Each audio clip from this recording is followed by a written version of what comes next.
Hey everybody, good afternoon or good morning, depending on what time you're watching this. I'm Ramon Ray, founder of Smart Hustle Media. Thanks for joining me for, I wouldn't call it a Smart Hustle podcast per se, but we're definitely talking to an amazing company that many of you have heard of and know. Natasha and her colleague Abby may join us as is. And we're talking about two things today. One is as you're watching this on what'll be, I think, Wednesday, I believe, Fiverr Studio. And we'll find out what that is. As I understand it, these are my words, not Natasha's, kind of bringing together freelancers to help them work together, as it were, under one roof. And we'll hear more about that in a bit. And really then to get some insights on the freelance economy, what it means, where it's going, maybe how some bigger companies can use freelancers better, tips for freelancers. We'll see what me and Natasha and Abby discuss. But Natasha, welcome. And you're welcome. Why don't you give us a little intro to who you are, what your role is at Fiverr.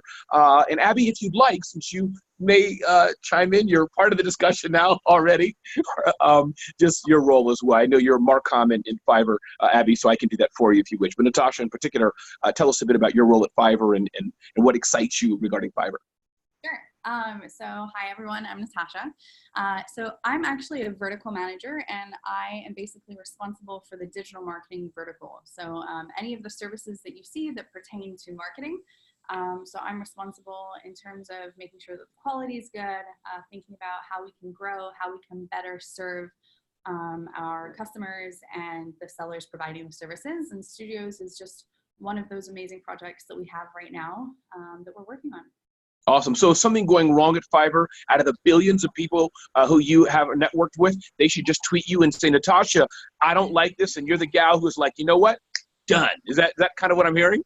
You know, we have an amazing customer service team, and I'm sure that they support a lot of those. But if anyone wants to contact me, they're more than welcome to.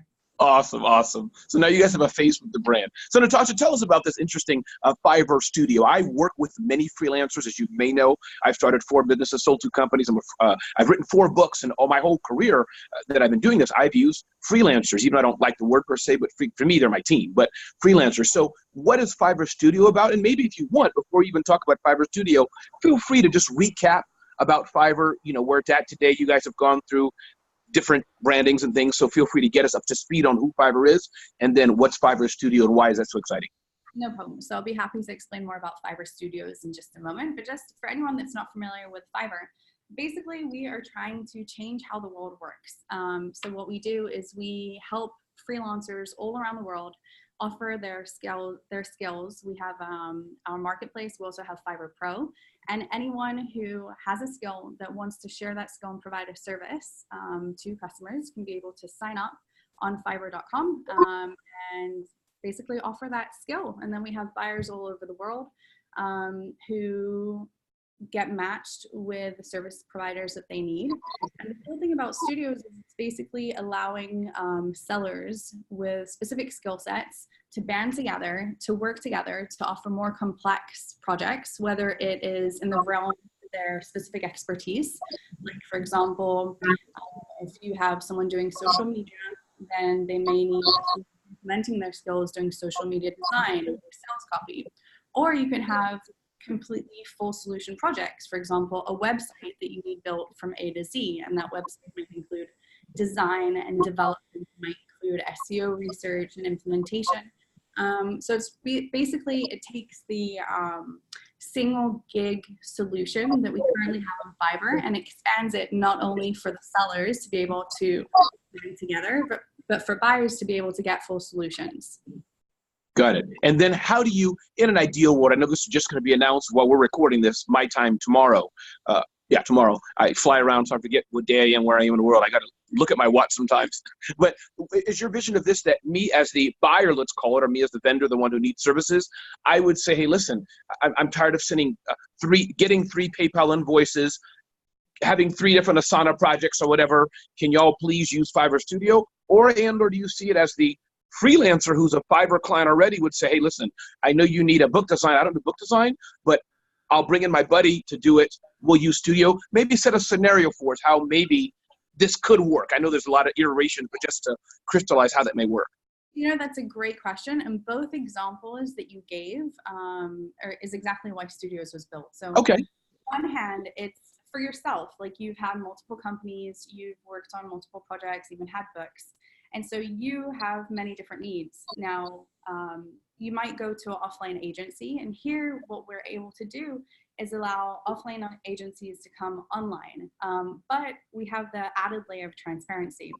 So how Studios works is there's one lead, and that lead is responsible for the project management, for the communication with you as the customer, and they actually put together all the pieces with the other sellers. So Got that's it. number so it basically means that you don't need to go to multiple sellers. If you have many things that you need, you have one point of contact, and that one person takes your project from A to Z.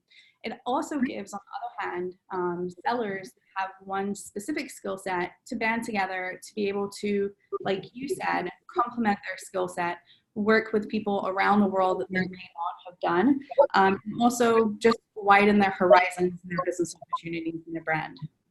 Got it. Love it. And I'm curious that, do you see, is this, because it's, it's newly launched, it's not out yet, I'm sure there's beta people, but do you see this also, is there a way to add, and I think it was in the press release as I recall, but just to ask while you're here, is there a way to add files and all that? Meaning, and I know it's not a competitor to Dropbox and all those things, but is that part of it in there? Meaning I don't have to go outside in general, like file sharing and images, or more so the fulfillment and payment and communication, or even assets and things? How does that work today? So the same ease that you have with regular Fiverr gigs. So Okay. It's like payment. We actually do the distribution to the sellers themselves, so they don't have to worry about it as well. Got it. One-click frictionless marketplace, and that same ease also comes along with Studios. So regardless if you're using like a regular gig or if you're using the Studios gigs, you have all of that ease for you. Got it. Wonderful. Love it. And then if you don't mind, let's transition a bit. I'd love to get your insights just on the freelance economy in general and just have a discussion on that. And one question about Fiverr overall. I know when Fiverr, I wouldn't say first launched, but I've been covering tech for 20 more years, but the pedigree of Fiverr had been, it's the free $5 service, the cheapest. You need a logo done, go to Fiverr. You'll get it for like $2.99 when it first started, and I exaggerate a bit. But today, is that still kind of the brand that the cheapest, as it were, or is it, would you say, and again, these are my words, how I see it, I'm just curious what you think, that it's more morphed a bit and it's for freelancers in the story, not leading first with $5 cheapest, or is that still part of it in some way? I can answer like very briefly, and then I'll let Abby chime in. Sure. She can answer it much better than I can. Okay, sure. I was the CMO of a startup for almost a decade, and Okay. In-house, I was just a one-person team, and what Fiverr allowed me to do was really get the services that I need that I couldn't afford being a single marketer, and Right. Get what I needed from specialists, from people with real skills. So I'm sure Abby can talk about the evolution of Fiverr, but we have Pro, which is people that have been hand vetted. Sure. Through our marketplace, we have high quality, skilled sellers. Absolutely. That are offering services to many different types of businesses. So it's not just about what stage you're in, but it's also industry specific, and we have a very wide range. Love it. Abby, anything you'd like to add to that, or you don't have to, but if you'd like to, you're welcome to add something to that if you like. I mean, I think ultimately what we're going after right now is a wide range of businesses. So when Fiverr started in 2010, we were a $5 marketplace, and we were sort of, the idea was what would you do for $5, or what would right. And then as the platform progressed and as we started seeing more professional people coming to the site, as you upscale the types of customers that you're serving, you need to upscale your platform as well. So, several years after that, we announced packages, which allow people to have their basic, regular, and then a premium version of that package. And we allowed people to really pre-scope and pre-price their services. And nowadays, you'll go on the platform, and while yes, you may still find services for $5, that is a very, very small portion of our business, and a majority of our business, you'll see services priced in the hundreds and into the thousands of dollars. And like Natasha said, back in 2017, we launched Fiverr Pro, which is our hand-picked and hand-vetted tier of the marketplace. So you can't become a Fiverr Pro seller without coming to our internal team first and being given the okay. So all of those sellers are, the top of the line. Most of them all work into the hundreds and thousands of dollars. And, they're just, premium people who have worked for some of the world's biggest brands before. So as the company has evolved, we've really done our best to shed the $5 mark and really move up market to appeal to a wide variety of small businesses and even enterprises. I love it. Great. Thank you so much. And Natasha, thank you, Abby. And Natasha, the last thing to really discuss, it's more rhetorical, is just where are you seeing the freelance market going, Natasha? Just what does it mean? Maybe we'll ask the question this way. For those business owners that are just starting and they're like, I need my website designed. Okay, I went to my chamber and there's the web developers there. I can use freelance economy. I can hire a big corporate company. Just what are your thoughts? What's your guidance of how to start using freelancers? Let's start there, Natasha. What's your, I'm a new business. I'm just starting and I'm like, I got all these needs, Natasha. So how do I maybe start just to use freelancers so I can go the right way and not do anything wrong if there is a wrong way? Well, I think the exciting thing about like the freelance marketplace and the fact that we're changing how people work together is that you really are able to connect with people with a wide range of expertise, and it's not localized just to your market. So right.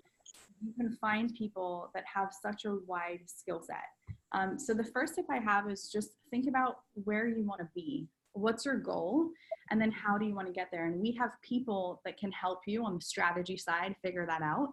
And we have people throughout every step to help you along the way. So whether you decide to go specifically step by step into one service and then build your website and focus on your brand and then do the marketing, or if you want a whole solution from A to Z, you just need to figure out what's right for you as a business, and know that there's an expert for you, regardless of what your needs are and what your industry is or your localization. And I think that that's one of the exciting things about the freelance marketplace is that you really have everything at your fingertips, no matter where you are.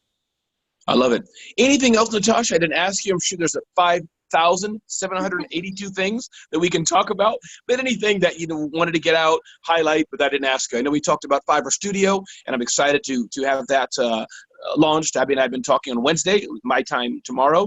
We've talked about that, talked a little bit about, Fiverr's evolution. You give people kind of a restart or a update on where Fiverr has been and where it's at. And of course, I'll write a little bit about what's going on with the freelance economy. But anything else you wanted to talk about that I didn't mention today?